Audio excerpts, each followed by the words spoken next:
So I'm really happy that you're here. As I said, I'm the director of the Schwartz Center for Economic Policy Analysis, which is embedded in the economics department.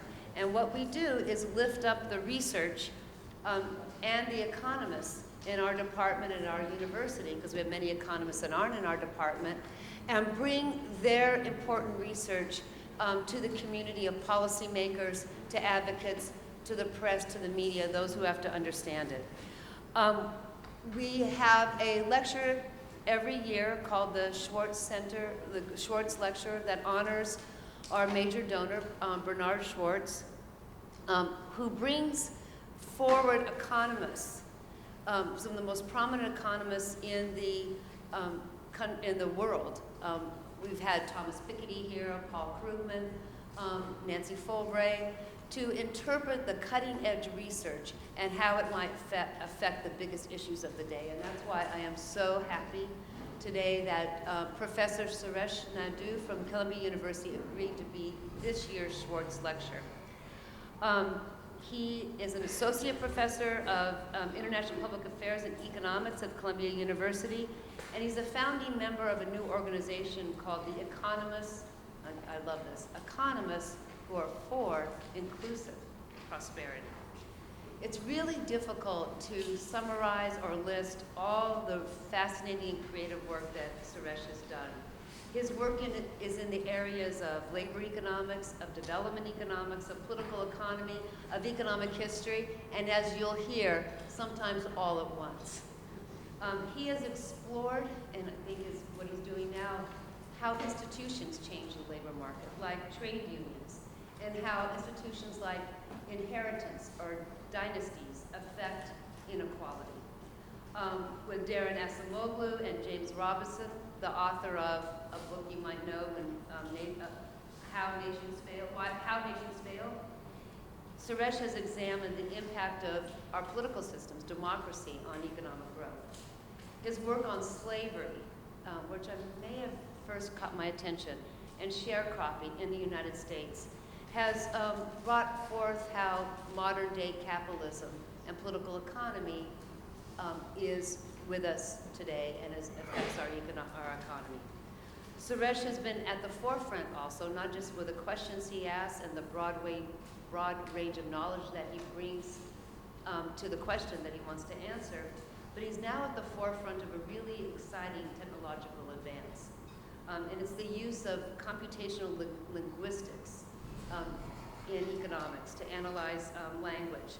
So in one paper, Suresh and his co-authors have analyzed thousands of court rulings to show how judges are affected by the conferences they attended and their exposure to groups that advocate a free market framework. So his ability to bring cutting-edge scientific tools to questions of political economy and economic power make him a perfect fit for the new school forever and especially for today. The topic of his present talk is something that anyone who's teaching labor economics or knows a labor economist at the New School is about the role of a old but newly found source of power, which is monopsony. That work speaks directly to the active and growing power of employers. It describes how economists precisely define the exploitation of labor, and he does this to understand the bigger picture of what causes so much inequality in our economy today. After he speaks, we have Elaine Tonto, one of our most prized graduate students in our department, who will give a response to his talk. They'll talk among each other here, and then we'll open up to the questions from the audience. So thank you so much. Thank you.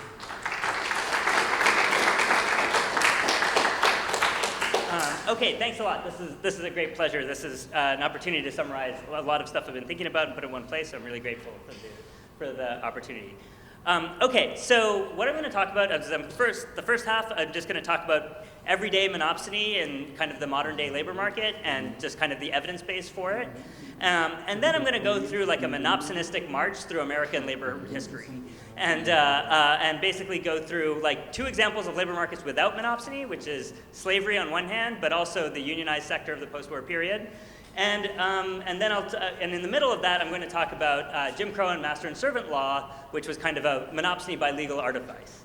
And then towards the end, I'll say how like the real future problems, future work problems, don't really have so much to do with like robots and automation and lack of jobs. It's kind of going to be, I think, a full employment dystopia, and I'll make that sort of clear in a minute. Okay, so what's the monopsony thought experiment? So here's the thought experiment, and it just I feel like I really love giving it to business school students, for example. So let's suppose that you like lowered your hourly wages of your workers by 10%. What fraction do you think would leave? How much harder do you think it would be to attract new workers? So these are called separations and recruits in the labor market flows literature.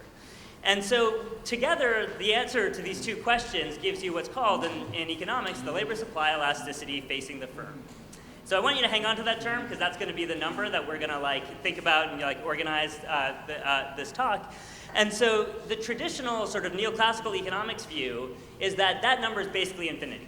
That like as soon as you cut wages, everyone leaves instantaneously because they're all shopping among all employers in the labor market. They know all the jobs on the table, and they just disappear overnight.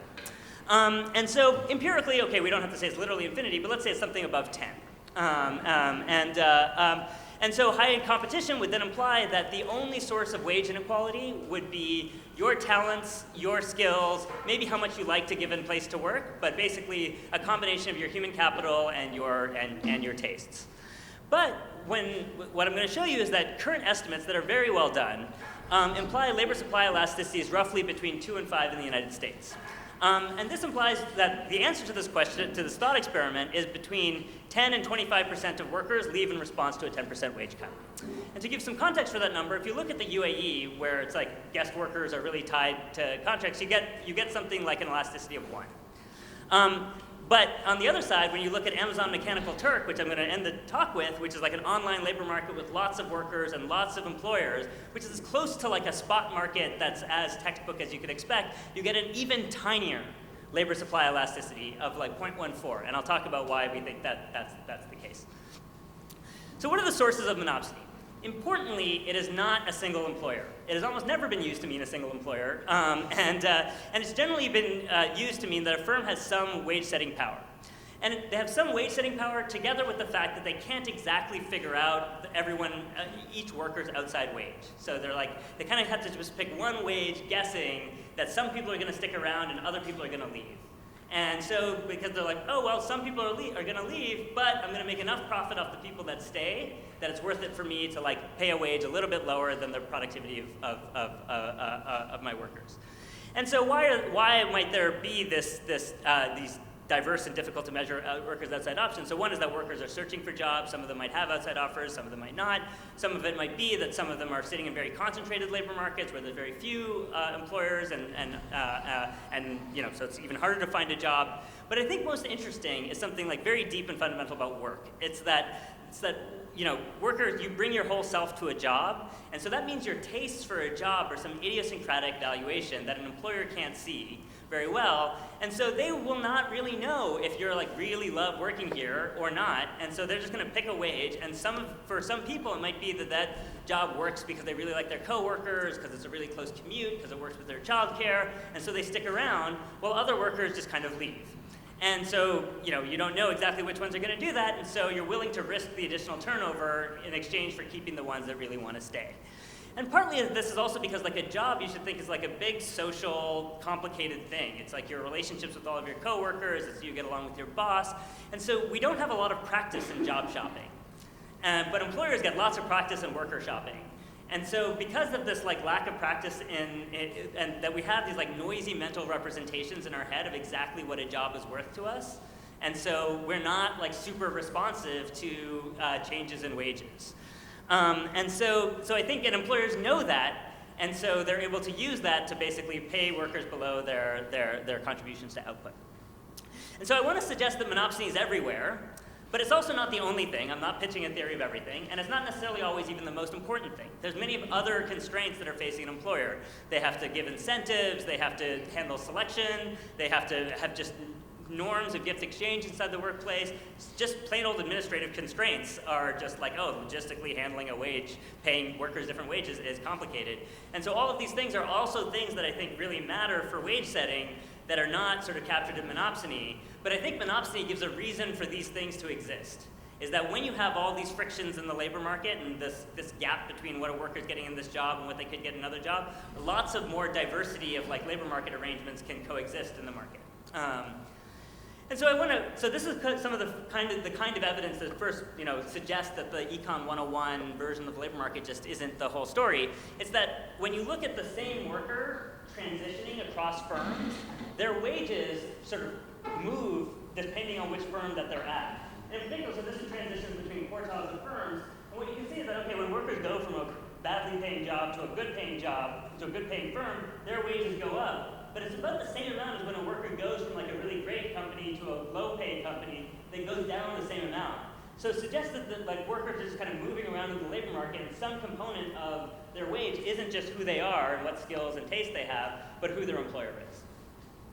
And so this is data, mass worker firm data from Oregon, and it's really this administrative data, this mass worker firm data, that's let us kind of see this importance of firms inside the labor market, which are about 20% of hourly wage variation.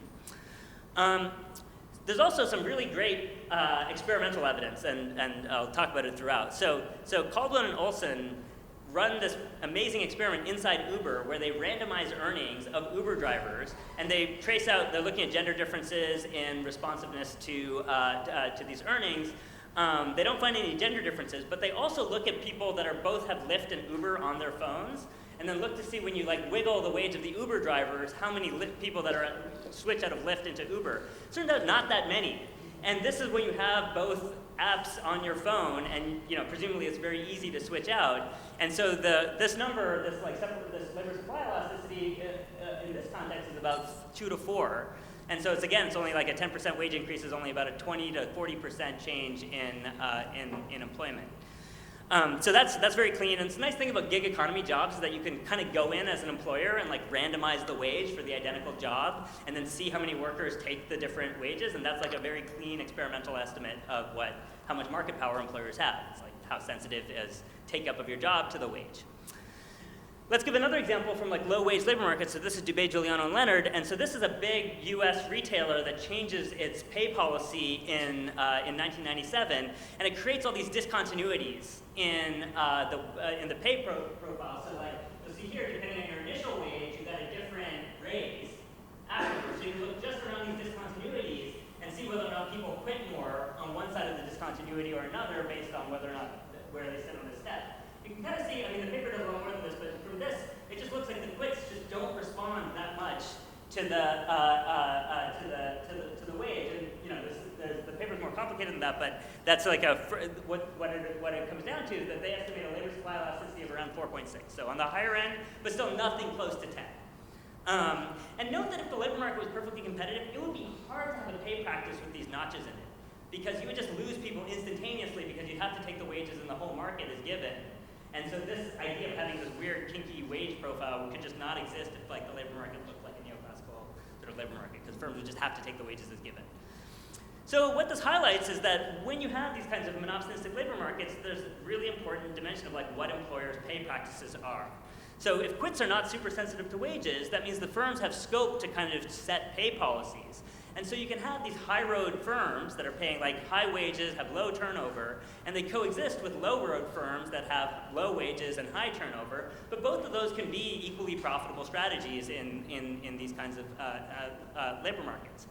And so firms, and importantly, like firms can be also systematically making mistakes when you have monopsony. So it's like there's no guarantee that they're profit maximizing because the competition that's necessary to drive out the firms that are not maximizing doesn't exist. So they're not facing the super tight thing that's like, oh, if you get it wrong, you're driven out of the business. You're like, I get it wrong, and it's not so much happening. So, and when you read human resource textbooks, you kind of see this. There's nothing like this like scientific process of pay setting.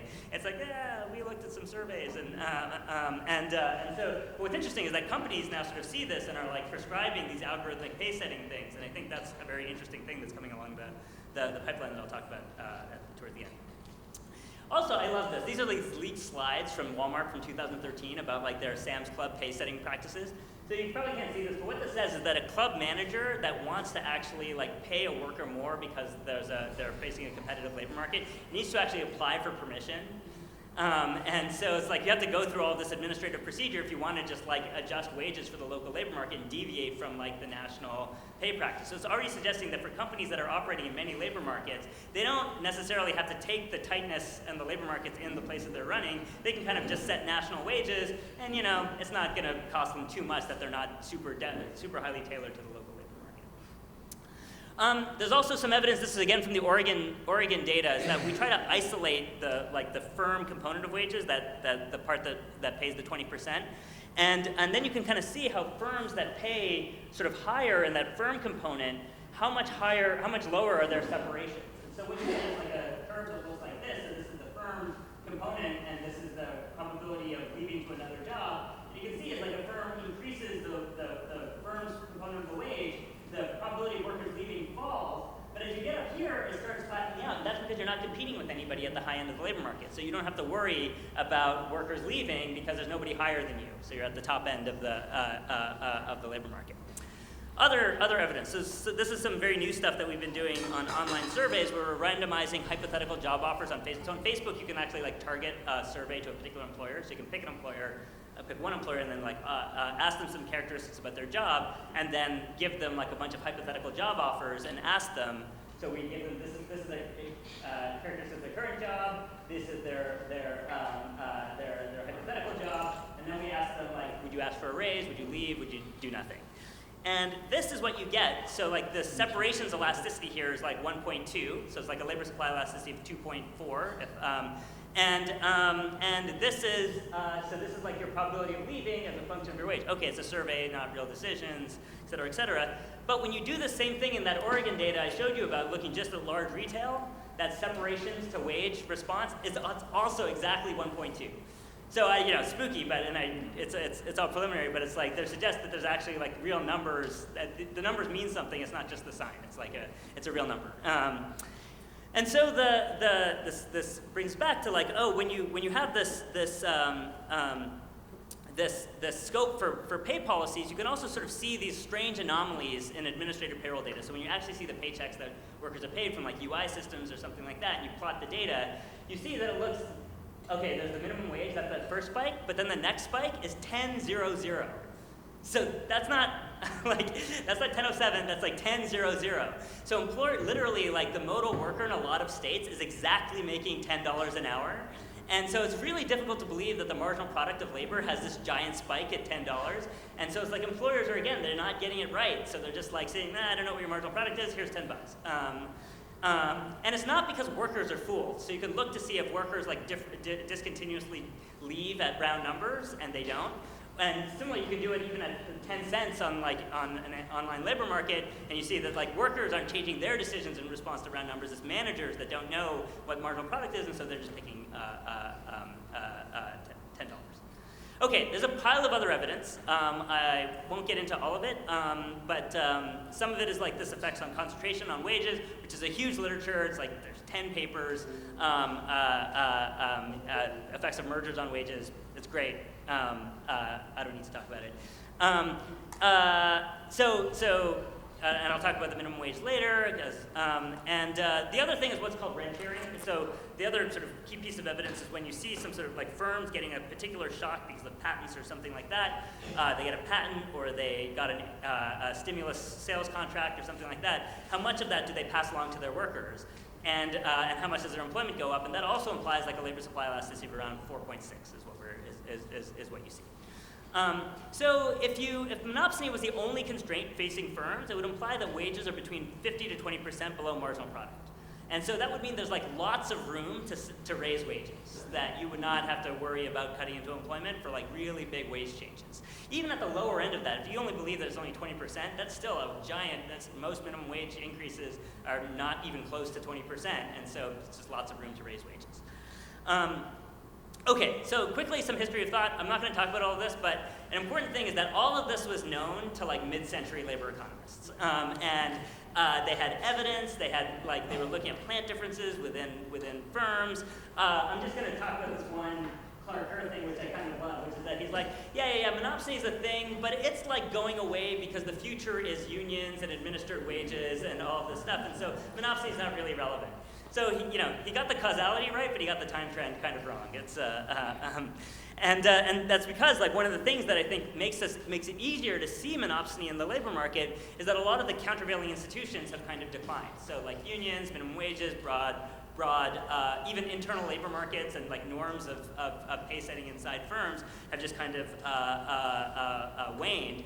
And so then we're finally able to see what like a more laissez-faire labor market looks like, and it's like monopsonistically competitive. So it might be that you have free entry, but firms still have some capacity to set wages, even if they're making zero profits. There's a bunch of other reasons that I think we've seen this, but I want to just like highlight that monopsony might not have increased. It's that all the things that countervailed and like kept it in check have decreased, and so now we're able to see it better. Okay, some links to inequality, which I'll again come back to in a bit, is that kind of very mechanically, monopsony increases profits and lowers wages and employment. So you're depressing the wage, fewer workers want to work because the wage is lower, and all of that is coming as additional, as transfers to employers in the form of profit. The effects on intra-labor inequality are a little bit complicated because you're not like differentiating workers as much because you're paying one wage. It might in fact be that some of the most monopsonistically exploited workers are software developers that are getting paid $500,000, but they're adding so much more value. And so I think the effects of the implications of monopsony for pay inequality are a little bit ambiguous. But I think their implications for like overall income inequality are much less ambiguous because they transfer so much more into the capital share of income. So, and because capital income is so much more concentrated than labor income, that's just going to like increase inequality. And you can also explain a bunch of things about Piketty kind of facts. You have this increase, like if that capital share is capitalized into assets, that's just going to show up as a higher wealth to income ratio. You're going to get that like the market value of the company is larger than the book value of the assets, so tokens Q is going to be greater than 1. And on top of this additional inequality, you're also going to get that it's inefficient. So it's going to lower output because employers are deliberately underemploying workers so that they can keep wages low. So it's like, and think of it more like their employers are picking like a high turnover, low wage strategy, which is just keeping the size of their firm smaller because they're like, it's worth it because we're like saving money on payroll. And in particular, it's really lowering labor tax revenue. Because if you imagine that wages and employment are depressed, and we fund like the broad mass of our state out of like labor taxes, the social costs of those taxes are even higher when you have this distortion in this additional monopsony power in the labor market. So what I kind of love about having this frame on the labor market, it just touches so many different other things, like everything from taxes to antitrust to cost-benefit analysis. So I don't want to talk about all of it, but I do think that one dimension of this is antitrust, and I think there's only a very limited amount of monopsony that antitrust can handle. It should handle it, so we should totally rewrite the antitrust statutes to go after labor market power when it's an issue. Like getting rid of non-competes and no poaching agreements is easy, and we should screen mergers for their effects on wages for sure. But most monopsony probably doesn't fall under the ambit of antitrust because it's more of this like small. Antitrust is set up to handle like a few big firms. It's not set up to handle like broadly diffuse market power. And where monopsony is binding, you can raise the wage, and this can be productive, particularly when you have these different firms. So like these low road and these high road firms, one of the things wage floors do is they drive out the low road, and so workers then transition to the high road, and so you see this like, you actually get a more productive economy from raising the minimum wage. And in fact, there's like a recent paper studying the effects of minimum wage in Germany that finds exactly what you'd predict from like monopsony with different firms. It also, and I want to talk about this later, but like the limits of firm-specific bargaining. So like if you're a monopsonistic firm and just the worker, then you're already too small. So if the limits of a union are just the workers in that firm, then that's going to be a too small union and a too small firm. and it's not going to be able to reap the benefits of expanded employment that a union that was setting wages at kind of a sectoral or larger level would be able to benefit. So I think, and this was not a problem in manufacturing because you had an inelastic labor demand, but in sectors with more elastic labor demand, this becomes a problem. Okay, so now for my second act. What I want to do is use this like monopsony thing to talk about a bunch of different institutions in American labor history. So, if you want to think about my punchline from the preceding stuff is that unregulated free labor markets have a degree of monopsony power in them, and you can think of that as basically means that firms are choosing wages subject to workers choosing where to work.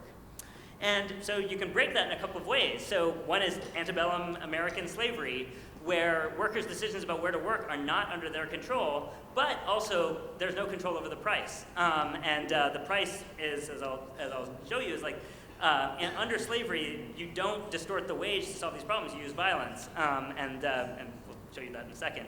And then you can kind of go into the transition and both the Jim Crow and the Gilded Age, where firms are choosing wages, but workers are not exactly free to choose where to work because of legal restrictions, because of the threat of violence, and things like that. And then finally, there's another labor market without monopsony, and that's when unions are setting the wages, and so that's when employers aren't setting wages, but instead unions are, and so then you don't have a sort of scenario where the monopsony kind of constraints apply.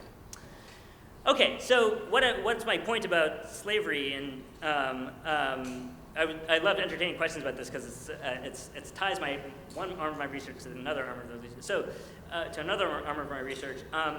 So the relationship is that the price of an enslaved worker has no relationship with that worker quitting or working hard. So under free labor markets, you have to kind of use the wage to solve all of these problems of keeping workers around, giving them incentives, all these things. With the threat of state violence and private violence, you don't have to do that, and so the price is kind of sets supply equals demand.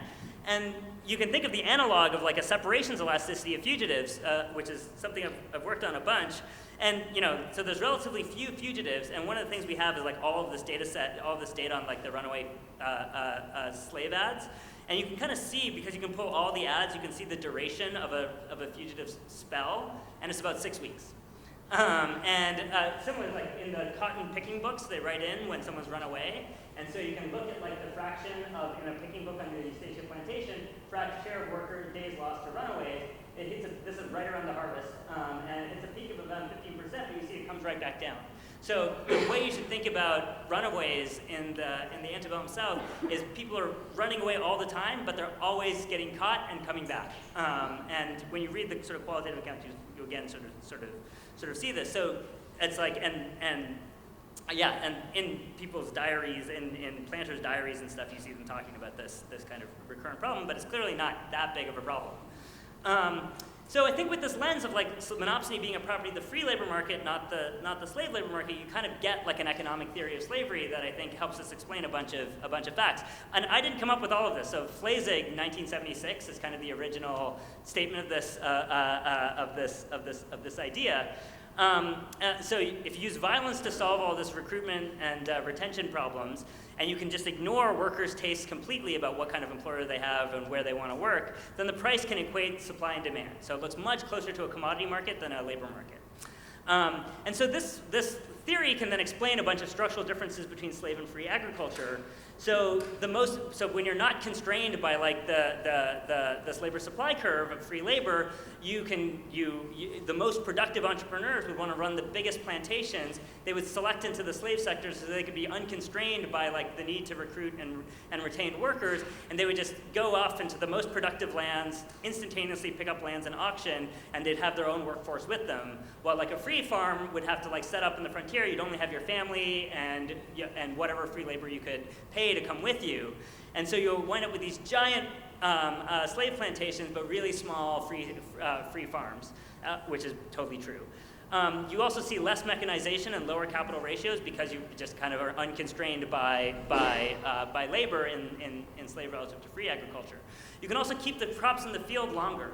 So basically, you can let the cotton kind of bloom a little, stay a little longer, because you don't have to worry about if you start harvesting that some other planter is going to poach your workers, so that just doesn't happen.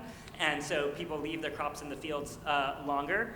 And then you also get the kind of technological change that you see is much more labor saving, is much more labor augmenting than labor saving under slavery. Let me give you an example of this. So this is a thing called like slave shovels, which is you have a shovel, and because enslaved people are just breaking shovels deliberately all the time, the innovation is like you put a steel rod through the back of the shovel to keep people from breaking it.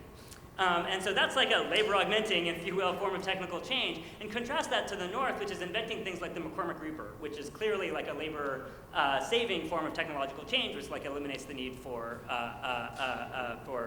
harvest labor. And you can also explain a bunch of things about the geographical and occupational allocation of enslaved people. They're even conditional on like plantation crops. You see a larger slave population in highly malarial places, and then even within a place, and so you can look at like how the army forts used free and slave labor within in the quartermaster's reports, and you see that like the occupational distribution of enslaved people is in much more high morbidity occupations, where people have much more days sick and are much more likely to get injured. And then the final thing about this view of like, oh, if the slave labor market actually looks much more like the neoclassical Econ 101 than anything like the free labor market does, is that then you get something like that actually this enslaved people make kind of the best financial asset, because you have these like thick liquid markets. So think every courthouse has an auction, and so you can just move throughout the South, and you kind of always have like a ready market. And so relative to the other financial asset that's available, which is land, slaves are much more liquid financial asset. And so a paper I have looking at, like, so Maryland just kind of Maryland fought at the North, so had to vote on whether or not to emancipate, and it was close. And so you can see then what happened to business startups by slave owners and non-slave owners before and after emancipation. And so this is what you see, is that before emancipation, slave owners are much more likely to start businesses than non-slave owners, and then after emancipation, that goes away. And we argue in the paper that it's because of this like collateral effect that they had. So, okay, and so then you can transition to Reconstruction, and I really just find it very interesting how the 13th Amendment, read properly, is a restriction, and it's one of the few things in the Constitution that's actually a restriction on what private actors can do with each other. So everything else has like a state action requirement. There's like something regulating about the state versus citizens. But what the 13th Amendment and the language of slavery or servitude is like deliberate, because it's also there to like turn off not voluntary slavery afterwards, so that you can't recontract yourself back into slavery. So it's like turning off contracts that would look like, yes, a permanent lifetime contract. And so they're very conscious about that. And it's even if it's mutually consensual. So it's I feel like it's a sharp end of a spear for like lots of things. And Jack Balkin and Levinson's kind of make this argument that there's a dangerous interpretation of the 13th Amendment that got turned off. And Reconstruction, armed with this 13th Amendment, creates conditions for black workers to threaten to leave, and they leave all the time. And so employers, planters during Reconstruction are just completely, worried about turnover, are talking about it all the time, and then they're trying to form these cartels to like stop it, and then actually military, the Freedmen's Bureau and the military occupations deliberately breaking up planter cartels, and you can sort of find records of this going in and saying you cannot meet to collude on wages. But then after Reconstruction ends, then you can kind of go back and like pass laws to restore this like the market power of planters over black workers. And this was noted widely at the time. Du Bois pointed it out. But what's very interesting is that there's so many laws passed, and they're so selectively enforced because it's Jim Crow. And so it's difficult to know which laws really matter because they're on the books and which ones didn't. Except for one category of laws, which is anti-enticement, which is basically like a fine on other planters for trying to poach your labor. So because it's a law that's binding on other white planters, it's much more likely to follow the letter of the law than say other ones that would only bind on black workers. And so it was noted that these laws bind in Congress, and so some early work of mine looked at this. And so basically, if you run those estimates that I found about the effect of the anti-enticement on the wage through like a monopsony model, you can kind of get that that basically lowers the separations elasticity by about 1. So if you want to think about what anti-enticement did to the labor supply elasticity, it's like decreases it by about 2. And so anti-enticement laws are just one part of a broader corpus of law that's master and servant law that kind of descends from the Statute of Laborers that was passed in the wake of the Black Death in 1351. That was basically meant, population falls by a third, and so again, manor lords are really desperate to keep their labor around, so they pass this law that criminalizes contract breach and makes it a crime to breach a labor contract. And it diffuses around the British Empire. So it's just used everywhere from tea plantations in Assam to South Africa to Jamaica to Canada to where I'm from, Newfoundland. And it's not repealed until 1875 in England, and it's used as late as 1977 in South Africa. So it was the demand of anti-apartheid was get rid of master and servant. And in another paper, I sort of looked at how master and servant in England prior to 1875, that it was actively used to prosecute workers when the labor market was tight, and that repealing master and servant sort of raised wages and increased this elasticity of labor supply facing the firm. So, and the segue to my next part is that why did you need legal repeal of this law in England when it could have just been that you agreed to sign a contract that was not covered by master and servant? So it was always an option to contract around master and servant, but why did they need politically repeal? And this is because employers couldn't commit to not use it against strikes. So if you think that criminalizing if you think quitting your employer is a crime, then everyone quitting, going on strike, is definitely a crime. And because employers were then using this master and servant law that was designed to sort of increase monopsony powers, also a device to turn off strikes, then that was the reason that the trade union movement in England pushed for repeal, and that was an important thing that they demanded. And so, the newly legal labor movement in the 1870s is a key political force in getting legislative repeal of master and servant law. And it also becomes an opponent in the U.S. of the judicial. So master and servant in the U.S. North is mostly used to break strikes. And so it's not really used against individual workers in the North in the U.S. It's used against strikes. And it's because they were had this British inheritance of master and servant that gave them the legal tools to do that. So I think that's politically how unions historically sort of handled this legal thing. But I also think there's just an economic thing that's going on, which is what unions do is they take wage-setting power out of the hands of employers. And so I've done some work on the history of unions in the U.S. where we kind of found new data that asked people who were in unions way back to 1936, and you can construct what you can do with that you couldn't do before is measure union density all the way back to 1937. And particularly when you have a view of labor markets monopsonistic, then unions don't necessarily just affect the workers that are unionized. They have these spillover effects. I mean, there's lots of ways to get spillover effects, but if the labor market's monopsonistic, raising the wage at one place forces other employers to raise their wage just to because of competition.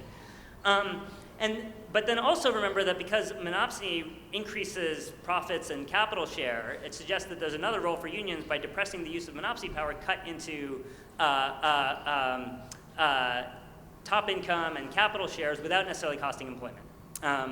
And that's sort of what you can do with this new data is kind of look at the whole 1936-2015 period of unions and look at across states and take out state and year fixed effects and lots of other controls. And there's no perfect instrument here, but it's pretty, it kind of glares at you from the data that there's definitely this negative correlation between union density and income inequality, top income shares, and an increased effect on the labor share, which is the last one. Okay, so let me end my talk with this sort of talk about these full employment dystopias. So I'm not really worried that much about there not being enough jobs. I think it's going to be mostly an unlimited supply of jobs that suck. And partly is that it's increasingly likely to be service sector, and it's going to be organized and distributed online, and wages are going to be set more and more algorithmically. And one of the dimensions of that is that, it's this part of that service sector work is going to look a lot of caring labor jobs, everything from having people that are helping people adjust to the effects of climate change, to like childcare, to like all of this other stuff is going to be like increasingly like caring labor. And exactly because of human attachment between workers and customers that happen in caring labor contexts, you get people that are potentially much more vulnerable to the exercise of monopsony power. They're like stickier and much more attached to that job. But other things that are also, is that almost by definition, needing care means that you can't provide the labor demand yourself, right? Like you can't work, so you don't have money. So there's often the demand for caring labor is going to come from either the government, or it's going to come from an insurance company. It's going to come from something that's like a much larger and more consolidated entity than just like a household that needs care. And so it's going to be very centralized, and they're going to have a lot of market power. But I think the thing that pushes against that is that the requirement of care incentives prevents full use of this monopsony power. So, and one of the things about these jobs is that they're going to be organized through these platforms, and platforms generate these natural returns to scale. So let's just conclude by just looking at how competitive are these like online platform markets. And so Amazon Mechanical Turk is one of the most widely used of these like online spot task markets, short tasks, no regulation. And I want to suggest this is a really tough test for monopsony. If monopsony is here, it's likely pervasive in the real economy. But I think on MTurk, one of the tricky things is that the wage is a small part of the value of the job. The job is so differentiated. Some people like doing some jobs, some people like doing other jobs, that maybe the wage is just a small part of the value of the job. If you're really interested in this, I really highly recommend the book by Gray and Suri. It's called Ghostwork. It's like an ethnography of these online platform markets. It's called Ghostwork. And so what we do is we look at these, we use all of this, we scraped Amazon Mechanical Turk for like a year and a half and pulled all of the tasks, and we looked to see how sensitive a task, like how long a task stays posted, how sensitive is it to the wage. So the idea is if it's really sensitive, if jobs that pay a really high wage are like disappear really quickly, that would suggest the market's really, really competitive. And we use a bunch of like this text as data stuff and machine learning to like kind of make sure that we're comparing jobs that look similar. And you see that they're not very sensitive. So high reward tasks, they'll get picked up much more quickly than similar low reward tasks. And the cool thing that we can do here, and this is like the last thing I'll say, is that computer scientists do experiments on Amazon Turk all the time. It's like a benchmark for tons and tons of machine learning tasks, and like it's just this engine for generating labeled data that's used to train AI kind of all the time. And so one of the things they often do is they'll randomize the wage themselves for like figuring out how to better organize tasks on Mechanical Turk. And what you can do is get the replication data from their experiments and then look to see how the acceptance rate in those experiments varies with the wage, and use that to compute one of these labor supply elasticities on MTurk. And that's these red lines as the experimental estimates from these like computer science papers, and then that's just compared to our observational estimate, and basically you get this tiny, no matter which way you do it, you get this tiny elasticity of like 0.14, which is really like really small in this literature. I'll wrap up. I didn't talk about lots of stuff. There's lots to talk about. Let me just end with the idea that this is like an old idea in a modern garb. So it's like labor is a fictitious commodity, as Polanyi said. So the less a fair labor market looks very little like the market for cheeseburgers. And so it's just, it's just a very different thing. And part of the project here is to try to organize all these different labor market institutions along like something that looks like an exploitation rate depending on this degree of monopsony. And my final point in favor of monopsony, it takes things that are like normally ideological about what the labor market looks like, and it turns it into like a number that you can like kind of try to estimate and experimentally estimate. And so you can imagine that it's like a theory of the labor market that's really well suited to like a data-rich, low-cost experimental setting where you can go out and like potentially like run experiments and figure out to what extent does the labor market look like this. And I'll end with that.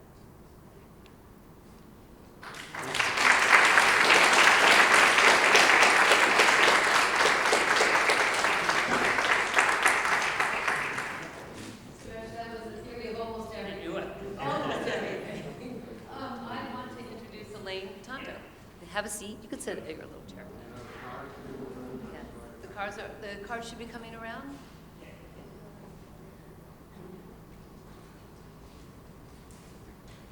You guys don't have cards now? Oh, okay. Yeah, so before you forget. Okay.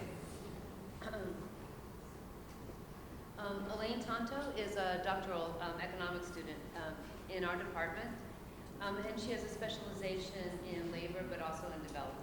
So she received her bachelor and master's degrees in economics from the University of Ghana, and before she came to the New School to study for her PhD. So she told me that she was inspired by the wisdom that she attained from growing up in Ghana, and also becoming a mother while she's working on her PhD. Therefore, with that wisdom, so it attained, her doctoral dissertation centers on the issues of gender, parenthood, educational choice, and labor. Specifically, she seeks to develop a capability decision regarding these issues. She teaches development at Economics and Fordham, and she teaches around lesser developed countries. But today she's going to talk about the lesser developed parts of our country and respond to Suresh's work and conceptualization of monopsony power. Thank you.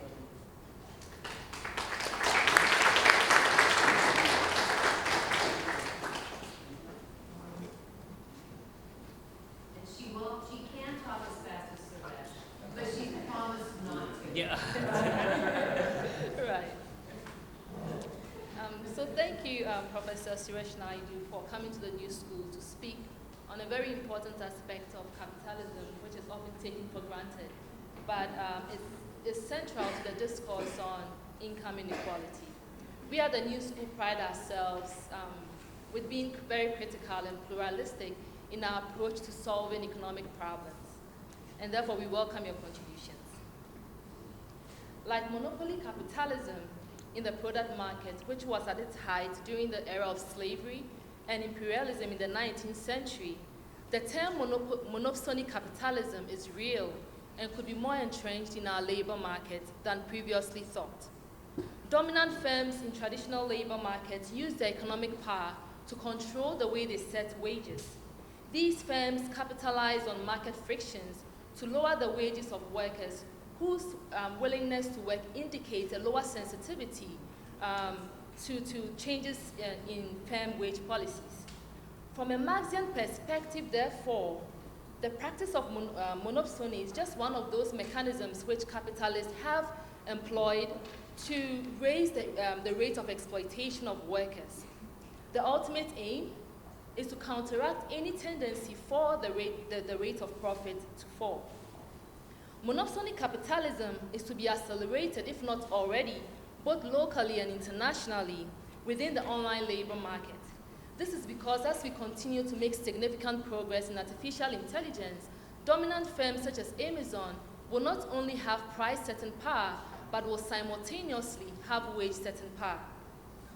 And your work on both online and offline labor markets points to this realism. More and more of the value added by workers continues to be transferred to the owners of capital for whom they work. There is therefore the need to counteract the dangers of this exploitative behavior on workers' economic well-being. The ultimate goal is to reduce the rising income inequality we face today. To help address the problem of monopsony behavior, standard neoclassical economics recommends non-interventionist policies. 1, to increase the number of employers, and 2, the elimination of information asymmetries. And the end is to help make the labor market more competitive. To this end, your work has indicated that there is the existence of online discussion tools like Turkopticon, created by workers themselves, which supplies reputation information on employers. Though not irrelevant, the nature of the problem at hand, the breadth and the depth of the income distributive effect on workers, as well as its solution, cannot lie within the confines of a perfectly competitive labor market. The reasoning behind this assertion centers on your work, which has provided evidence that in the presence of low market frictions, wage-setting power does exist. Specifically, wage-setting power without or with low market frictions exists on Amazon Mechanical Tech. And this is due to your estimations of very low labor supply elasticities. This is what we need to do. We need a much more regulatory or institutional approach that can appropriately address the distributional problem of income inequality. First, there has to be passed into law a minimum online task wage above the current 1 cent at both national and international levels, as technology has afforded dominant firms the ability to cross national boundaries. Second, there has to be national and international support for online workers' right to collective bargaining and unionization for higher wages. The lack or decline of such institutions you have mentioned is what has encouraged wage-setting behavior. To add to the above, we need some form of wage regulation on retention bonus wages that is offered to online workers who have already been recruited. Currently, there is no oversight on retention pay rates, which creates an immense avenue for capitalists to profit. The protection of online workers against the powers of monopsony capitalism cannot rest on neoclassical recommendations alone. The threat of online monopsony behavior is that it has doubled the exploitative power of capitalists and has contributed to the rise of the 1 cent workforce in the United States for the past 13 years. There is not a single sound economic justification for this exploitation. Essentially then, online workers, or Turkers as they have been referred to, have become slaves to their online masters. In conclusion, it will be important to address 3 questions that could relate to the underlying factors of monopsony capitalism in online labor markets. First, is there an association between labor market wage exploitation and product market exploitation? Specifically, could monopsony capitalism be fueled by monopoly capitalism? From your paper on monopsony in movers, is there a component of labor that is supplied to online markets that is derived from workers formerly employed by traditional firms? And is there a gender dimension to these separations? And what are the motivations? The reasoning is that women with caregiving responsibilities face constraints in traditional labor markets and may need flexible working options. Working online could be a timely solution, but could also make women more exploitable. Finally, what is the age structure and the experience level of workers employed on online platforms such as Amazon Mechanical Turk? Are online workers much younger and less experienced such that they are more subject to wage exploitation? The emphasis here is that younger inexperienced workers typically may have low wage expectations prior to entering the labor market, with hopes of gaining more on-the-job working experience, and could be subject to exploitation as a result. Another case is that young inexperienced workers in traditionally thick labor markets do a lot of job shopping and job switching until they find a perfect job match. This fits somewhat perfectly with the nature of online markets in terms of the multiplicity of jobs and how workers reject and accept work in accordance to their tastes and preferences. Addressing these 3 questions whilst we seek more institutional solutions could point to proximate factors of online labor market exploitation and also better position labor economists and economists in general to fight monopsony capitalism. And your work is a major contribution towards this end. Thank you.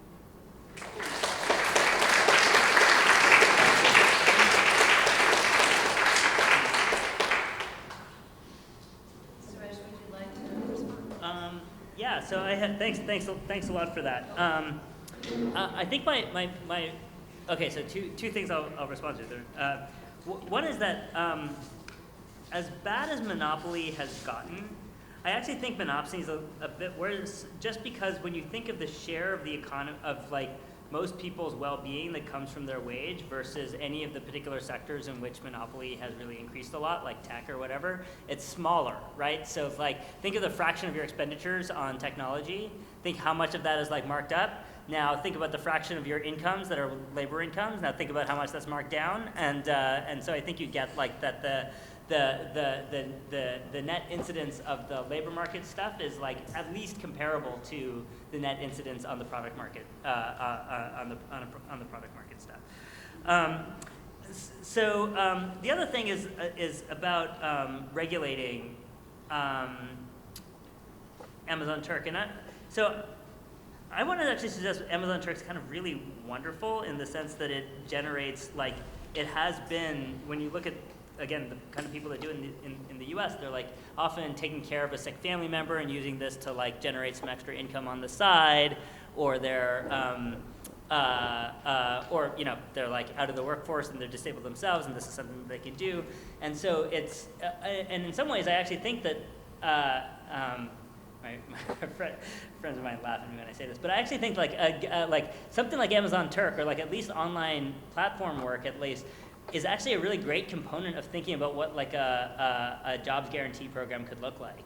Because you wouldn't have to handle all the like weird things about a job guarantee, about getting people to like where the work needs to be done, of handling like physical relocation of people in space, having to like move people around schedules. And so you could offer like exactly kind of prorated $15 an hour micro tasks on like on an online platform. And then again, because of this like monopsony thing, you would basically force all the other employers to bid up their wage. So if you imagine that you have the NSF, for example, if you're getting an NSF grant, you want data labeling stuff, you have to do it at like you have to use your NSF fundings on Amazon Turk to pay like this minimum wage. So Russell Sage has actually done that as part of their thing, that like if you're doing Amazon Turk with funds from them, you have to pay a minimum wage, and that like then has these like externalities on other employers.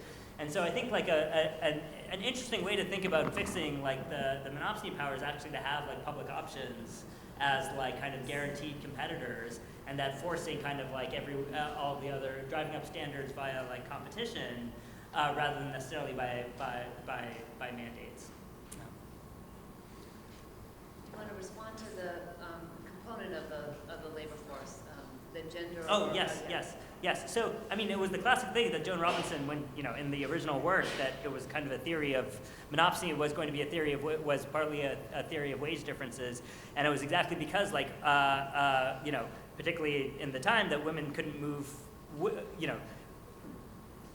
men wouldn't move for their wives' jobs, but wives were expected to move for their husbands' jobs, and employers knew that, and so could mark down. And could mark down women's wages more, and which is why that Caldwell and Olsen paper I mentioned, they were looking for gender gaps in monopsony power in Uber. They actually found none, and that might be exactly because Uber is the kind of work in which that thing doesn't that margin of like differential search and moving doesn't apply, because everyone's kind of a relatively flexible is a relatively flexible worker. So I think the gender angle is important, particularly this intersection with caring labor at the end. If the gender angle is such that you have women segregated into occupations where this like attachment to customers is like a larger thing, then employers can take advantage of them more. Think nurses, think teachers, and that also then makes them more vulnerable to monopsony. And I also just think like more broadly than the gender angle is just kind of what fragmented and like spatially distributed family structures do. So if you have kids in custody and like all of the, you have to maintain a larger network of relationships, it's just harder for you to move. And so you're like, oh, I would like to move, and my current, partner was interested in moving, but I have to stay near my kids from, et cetera, and, or I need to take care of my parents, and so I think, when you read Chris Arnaud's book on dignity, it's like, what are often the things that keep people in a place? It's like having these extended relationships of care with like either the kids or their parents or their siblings, and that being like a source of relative immobility is like, I think, interesting and probably true. I just want to sell something. At the New School, we really want to privilege students' questions. So if you have a card, you're a student, indicate that you are a student, because one thing they're always shopping for, Suresh, are research questions. So Suresh, any research questions you want to throw out there? Like questions I want the answer to? Yeah, so that they can do their dissertations and their thesis on. I mean, so the thing at the end is, now? Yeah. So I really think, like I said, like monopsony is not the only thing. And so I think particularly it's like interaction with all these other labor market frictions that we know exist is just really interesting. And so particularly like this interaction, how when you have environments where it's really hard to monitor workers, that employers don't use all the monopsony power that they have.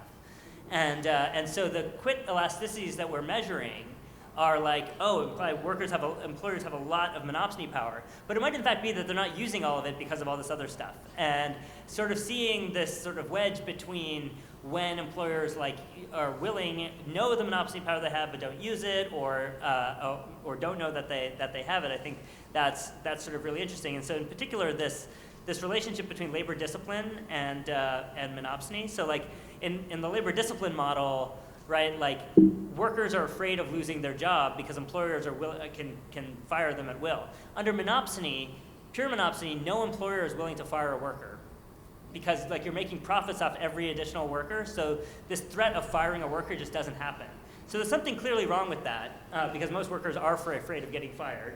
And so I think you need something that has both, like that the worker is getting some sort of job rent, but they're also not getting their marginal product. And so like putting together efficiency wages with monopsony is kind of, I think, where things need to go. Those lots of them I thought of. So I'm here, I get to ask my question. Okay. And then I'm going to ask Ida's question because she didn't, but I know she has it. So one thing we're fascinated with here is the way the labor market is changing. So we could look at the future of work the way you described it, which is really lousy jobs with that are sticky. We also are looking at the demographics of the new labor force and wondering about their exploitability and their stickiness. So there's 11 million new jobs are going to be created in the next 10 years, new jobs, and 6.3 million of them will be filled by people over 50.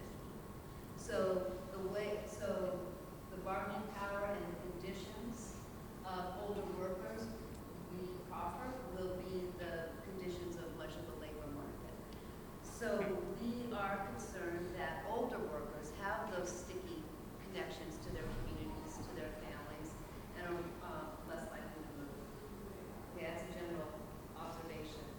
But we're really fascinated with the occupation that's adding the most employment, which is in care work. 1.4 million of that 11 million will be in care work. So the combination of older workers and care work you seem to go in that direction with care occupations. It's an important area to study. How would you approach it, given that I'm giving you 5 seconds? How would I approach it? One of the things I think is interesting is trying to figure out to what extent companies are trying to so if you think from the point of view of a company, monopsony is kind of a waste.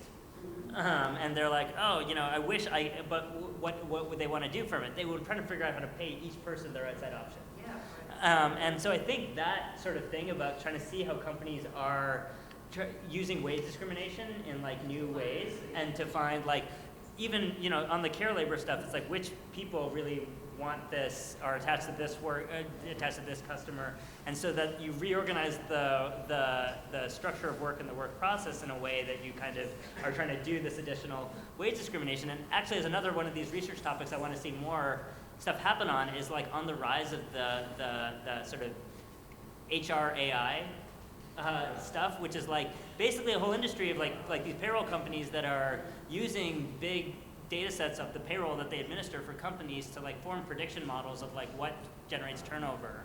And so you're exactly trying to learn each worker's marginal reservation position.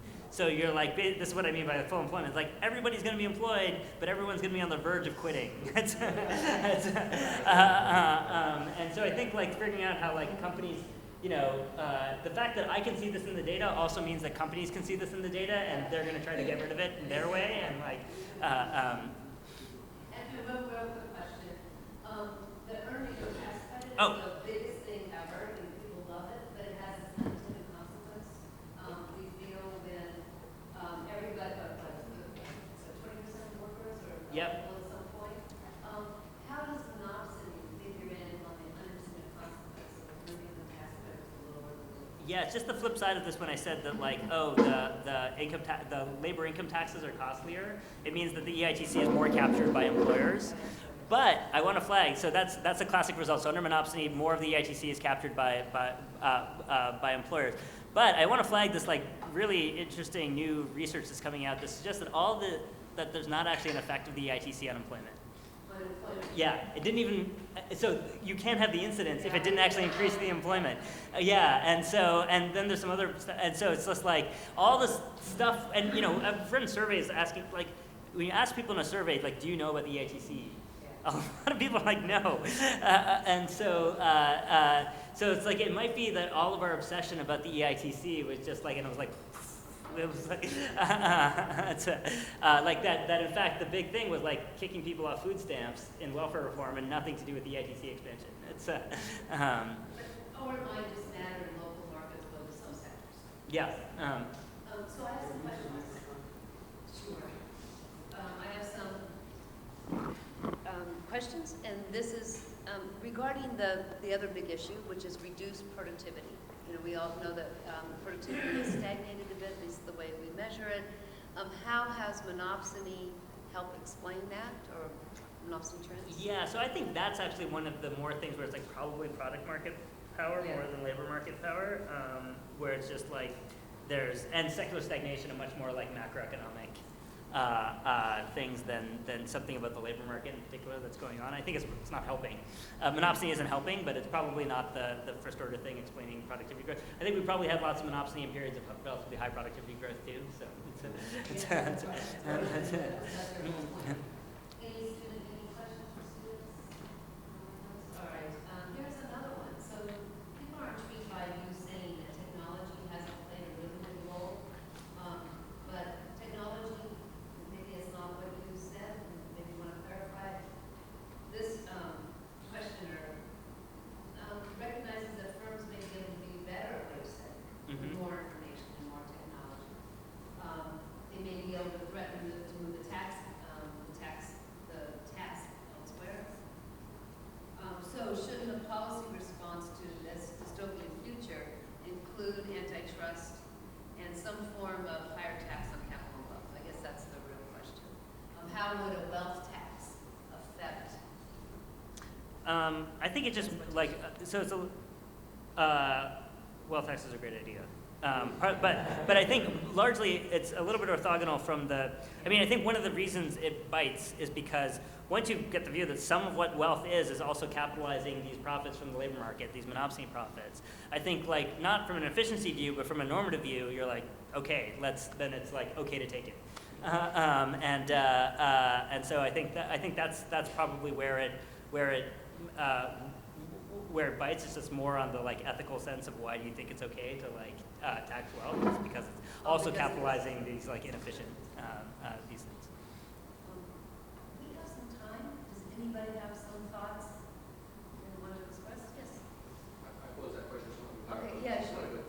So the issue was more you, I know you have a paper on antitrust. You kind of made a passing reference to antitrust in labor. It has to be changed. And it was to be hard. Yep. So, well. I think it's coming. Like, I guess the question was, it seems to me it's going to be harder, particularly it's like taxable in the world, and therefore maybe, that's the best policy response, but it's not the one that. sorry. So you think that firms are going to respond to like additional antitrust enforcement of the labor market by like moving their workforces abroad? Possibly, or it'll stick with the next Democratic president, but then the next Republican. Well, okay. Well, that's true, but it. So I agree with that. I do think like one of the things that's in like the policy, the wonk space in the Democratic Party is rewriting antitrust next time there's like an opportunity, and part of that is going to be putting in labor market screens into the. Or existing antitrust is hard to use. Right? Well, yeah, and part of this is also going to be like enforcing. Yeah, so I think as part of like a wholesale rewrite of antitrust is going to be also putting in labor market screening as just one of the things you're looking for.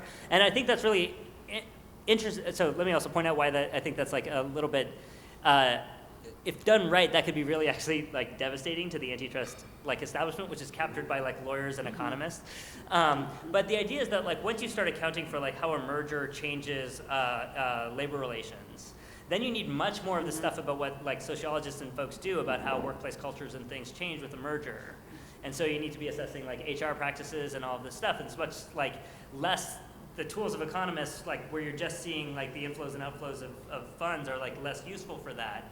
And so I think like if you really wanted to build a policy of merger screening for labor market effects, you would then have to think about how the internal HR practices would change after after a merger, and that would be something that you would need to like really do a deep dive into like corporate culture and things like that, and make that also something that got policed by antitrust, and that would open up. You know, really, I'm just trying to make the market for like consultants to do this stuff on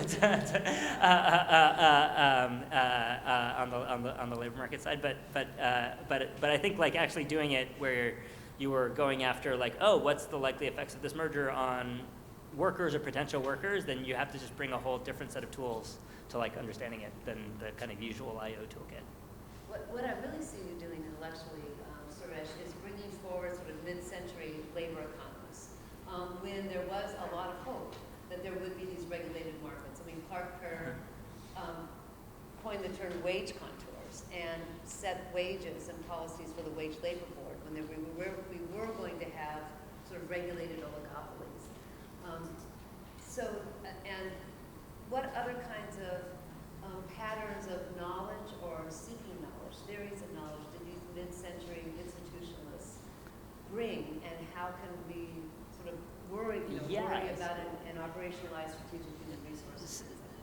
Well, one of the things, this might not is, one of the things I kind of love about reading, I feel like their experiences on the war labor boards and stuff really gave them like concrete, like they had to talk to business and labor and really sort of like understand how like wages were getting set. And so they're like fantastically empirical. And I feel like that is like this tradition that's kind of stayed alive in some branches of labor economics of just being like, all right, your model says that, and I'm just going to try to like, not going to ignore theory, but I'm going to, pay attention to the world. And that kind of like combination of being relentlessly empirical, attuned to institutional detail. And so you're not kind of doing the 30,000 feet theory of capitalism stuff. You're doing the like in the gritty work of like this labor market. Here's how these things work. Here's how like the norms have evolved. And so it's much more like anthropological or like embedded style of doing economics that we could, and that I feel like is really well suited to an era of big data, because like we can now quantify a lot of the things that were kind of just ideas in the air, like some impressions, qualitative impressions.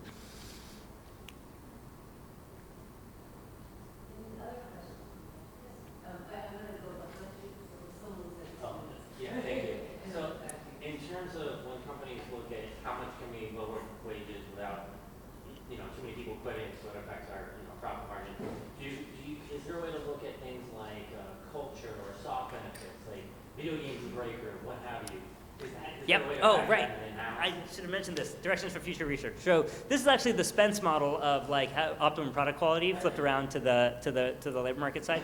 The idea is that like, okay, when you're a monopsonist, what you care about is you want to add features to your product or job that really affects the marginal worker, not the average worker. So you want to keep that last person that's like indifferent. You want to keep that. You want to lower that person's wage, and so you're going to offer your benefits package to target this like marginal person, and then the inframarginal people, fine, whatever. And so that marginal person, if they have different tastes from like the average over those benefits, you're going to see the benefits over provided. Or whatever benefits the marginal person likes, that's the benefits. That's the benefit package you're going to get, and that could be very different from like the average benefit. So you're going to offer the foosball table to keep your like star really mobile software developers, but you're not going to offer like the generous healthcare plan that like all your inframarginal workers really care about. And so I think, and one of the interesting things is that one of the implications of that is cost-benefit analysis, actually. So like in tons of places in the federal government, we assess policies based on their effects of like on mortality risk and things like that. Where do the estimates of the value of mortality risk come from? They come from these regressions of wages on mortality risk across jobs, which assumes that the underlying model of that is that the labor market's competitive, and so that coefficient's reflecting like the valuation that society has for that mortality risk. But if that's just reflecting the marginal workers' valuation of that and not the average workers, then that number's off, potentially by a lot. And so that means like a lot of the inputs into like EPA regulation, cost benefit analysis, or all of OIRA's activities become really different when you have this mispricing of systematic, widespread mispricing of things in the labor market. I never even thought of that. So we actually undervalue workers. Yeah, because you're only seeing the people that really love risk at those jobs, and that's yeah. There, that's really, yeah. What do you think about UBI? Raise reservation wage and reduce What do I think about the UBI? Depends on the day. I mean, or depends who I'm arguing with. Depends on who I'm arguing with on Twitter. So I think it's fine. Like we should do it. But why am I sort of not enthusiastic? There's a little part of me that also thinks that, and I get this a little bit from Cynthia Estlund's paper by Cynthia Estlund at NYU Law, that was just kind of making this point that I'd never really thought of before, that the compulsion of having to socialize with people that are not like you via work is a really valuable social thing, and that having a job where you have to meet and regularly interact with people that you didn't pick is something that keeps society integrated. And one of the problems of a labor market that's fissured and crazy is that you have this hyper-homophily where skilled workers only meet other skilled workers on the job, and unskilled workers only meet other unskilled workers on the job. And so, and I feel like a UBI wouldn't, without something else to provide that idea of there's some common project that I didn't get to pick who I work with, and it forces us to work together, that doesn't happen. So basically the solidarity that work creates, in the sense of having to meet other people that are not your friends and get along with them, that's I think is underappreciated. And there's also assuming that we could fund the whole thing. Yeah, You had a question. Okay, yeah. Really love the talk and the summary, and policymakers pay more attention to monopsony powers and good things. The big data point that I just like to hear almost a re-articulation that otherwise I think but it's based, a lot is based on, unlike the purely competitive model, they're locked in certain jobs and certain wage reduction won't cause them to quit and stuff. And this locked-in factor strikes me as, at least at first blush, inconsistent with there's more turnover, more people sampling, more jobs. Yep. And so if you just re-articulate why. Yep. So the turnover is endogenous, right? So it's it's exactly the fact that so you can have that your high turnover because you're using all the monopsony power that you've got, and so you're all right, it's not that costly for me to have all that turnover. So because the people I'm keeping, I'm making a ton of money off of, but everyone else, I'm quite willing to enjoy this. I'm quite willing to let go. So I'm suffering all this high turnover because I'm making so much profit off of the people that stay. And so I think those two things are kind of consistent. And it's because you have these low road firms that are kind of deliberately picking this low wage, high turnover strategy as we could be. You think of it like Walmart versus Costco is the classic example. It's two firms do similar things. Walmart cycles through basically all of America in a few years by a turnover, and Costco has much lower turnover. And if you look at this book which I kind of love, by Adam Reich and Peter Behrman, Organizing for Respect, which is an ethnography of organizing at Walmart, they'll sort of point out that at Walmart you exactly have these two categories of workers. You have the workers for whom Walmart is they're attached to it. It's their community. It's because they're coming from they're ex-cons or DV survivors or ex-addicts, and this is working at Walmart is their win. And then you have another group of workers that's like really mobile. They only see this as a short run thing, and so they're like cycling in and out of this. And you have both of those.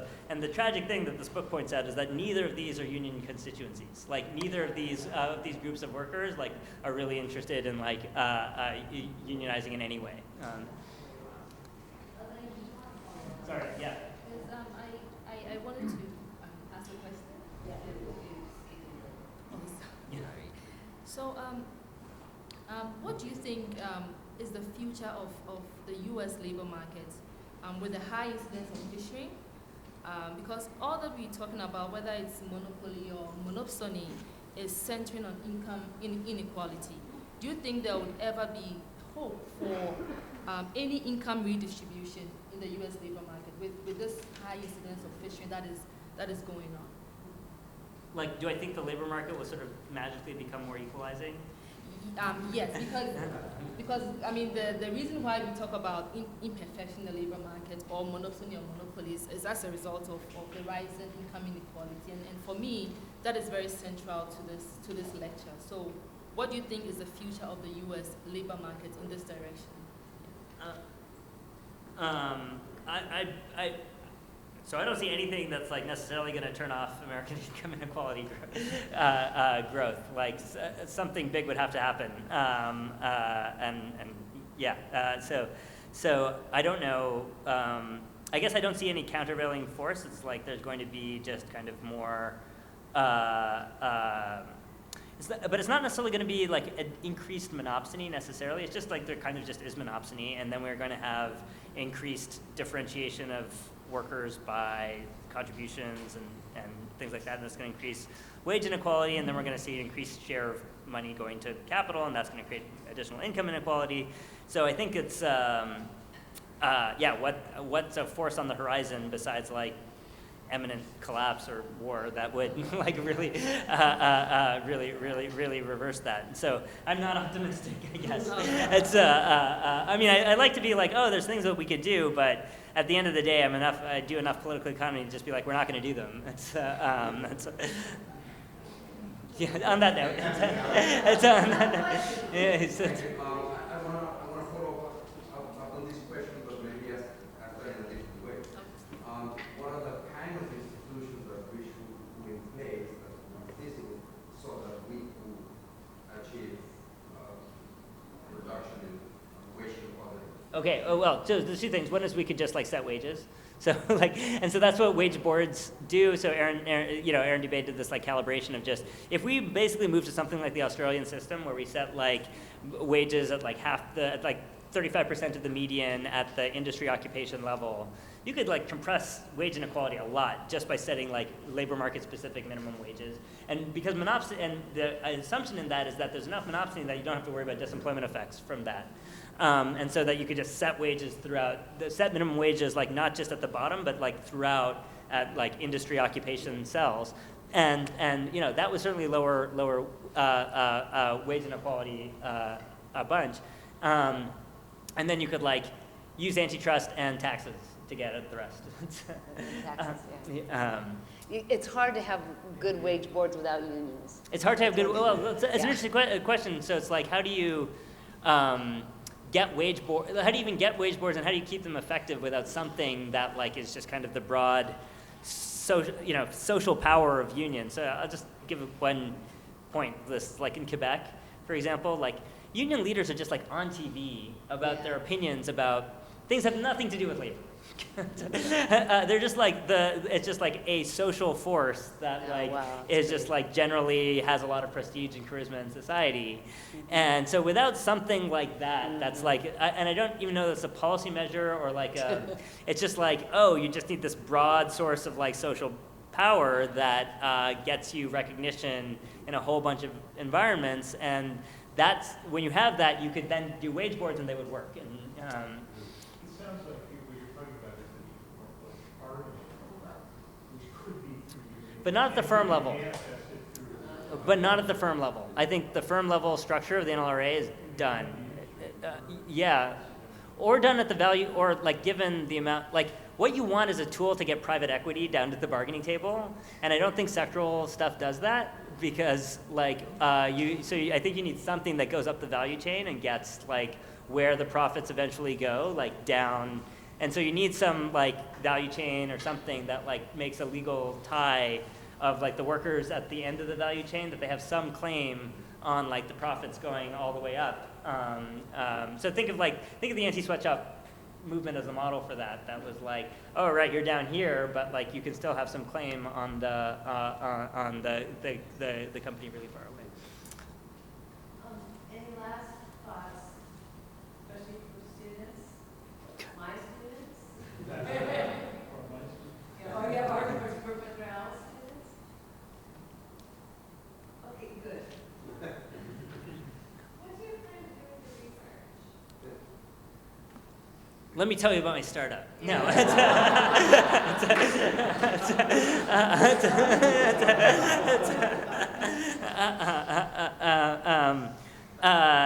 So part of it is like it's just like here's how the I think it's just like here's a view of the labor market that I think gives us a lot more space to do things that we just that I think that for a long time we were told we didn't have the space to do this stuff. And I said just like, okay, even at the low end of these monopsony estimates, you still have a lot of room to move things. And then the other side of that, I think, is, so the other stuff that I'm kind of currently working on is a lot of, with this room, is like, what does the labor movement do in terms of like actually getting people to like sign cards and win collective bargaining contracts and do things that can like kind of, if monopsony gives you the running room, how do you take advantage of it? And I think it doesn't, you can only take advantage of a little bit of it with fiats and government regulations. I think a lot of it you need something bottom up needs to happen to like take advantage of it, because, and here's why, it's like, it's not, because even though I focused a lot on wages, I actually think a lot, and even though it is a lot about income inequality, I think a lot of what we miss is that the value of a job is way more than a wage. It's like all of these other social things that make monopsony a thing is also one of the things that like makes a job like kind of a customized little relationship, and that's one of the things that like unions negotiate vis-a-vis employers, is like the particular terms under which like the whole package of the job is arranged. And so that's why like doing things via unions broadly is like a much more like Hayekian solution to labor market frictions than trying to do things by regulation. What I really